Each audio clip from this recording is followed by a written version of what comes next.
Preso or knock down the prisoner, also known as tumbalata or knock down the can, is a traditional Filipino children's game. Tumbang Preso is a street game that originated in the Philippines, and it has elements of both dodgeball and tag, and it teaches children strategic thinking. The game has two goals designated among the players and the guardian of the can.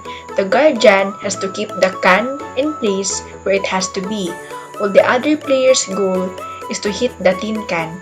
Tumbang Preso is usually played in backyards, in streets, or in parks where there is little traffic in the area.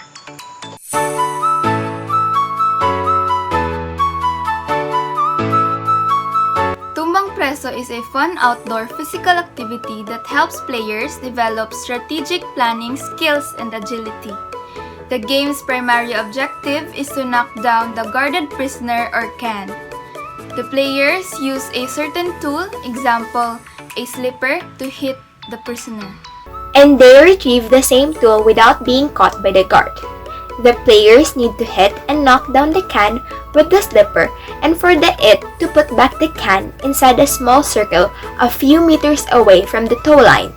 When a player is tagged with recovering their slippers, they become the it.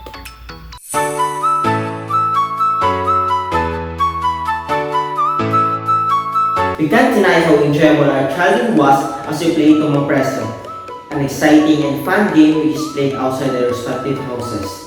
Typically, it is played with our friends and neighbors in backyards, parks, open fields, sidewalks, or in narrow streets where less to no vehicles passes. According to Wikipedia 2021, preferably, the game should compose a maximum of 9 players of any ages that could manage to play, any gender and status. In this game, one player should be the taya that guards the can, and the rest of the players will hit and knock down the can using their slippers. A famous line that says, "The more the merrier," could be applied with Tumbang Preso like any other games, in order to widen the scope of players, hence enjoying it engagingly. If the area is spacious, why not exceed more than 9 players? Also, players could alter the rules by adding more taya. It's just another form or variation of the game as long as everyone agrees to play.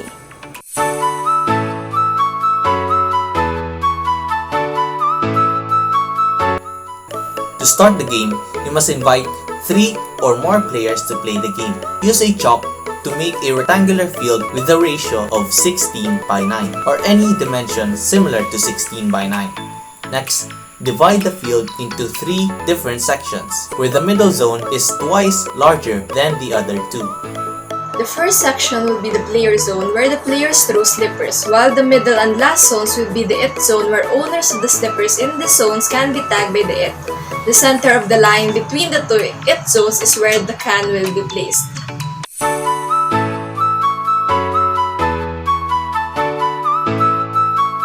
For the materials needed in this game, Tumbang Preso, the materials needed include a small can or any small cylindrical object, and a slipper, which is famously known as pamato.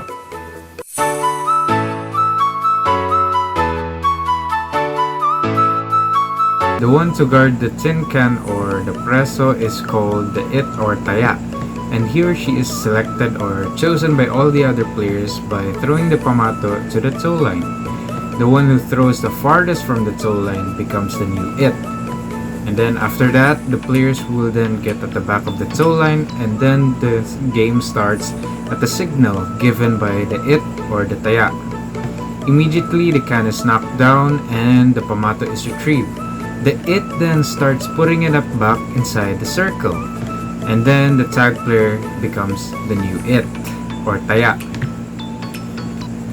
Fourth, in any case, the can is hit and fall outside the drawn circle but remains to stand.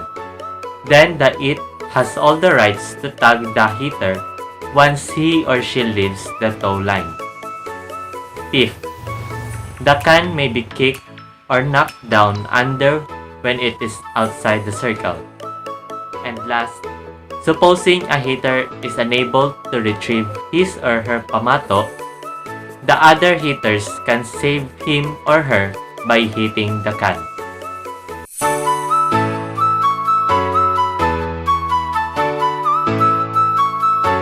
Focus. Since Tumbang Preso involves knocking down a can with a slipper, players can develop the value of focus. This value allows them to concentrate on their goals at hand to achieve success. Perseverance. In playing Tumbang Preso, there will be instances wherein a player cannot meet his or her expectations in the game. However, as the game challenges the players are also exercising their perseverance. Practicing perseverance then allows them to be triumphant in times of difficulty. Determination. Players learn this from playing Tumbang Preso as they need to be determined enough to get their slippers from the other side before they get caught. Next is sportsmanship. Players develop this since anyone in the game may be caught and they are able to accept their defeats. Lastly, valuing friendship. Since Tumbang Preso is a game, it is expected that there are instances of loss and victory. What is important is that players value friendship outside the game.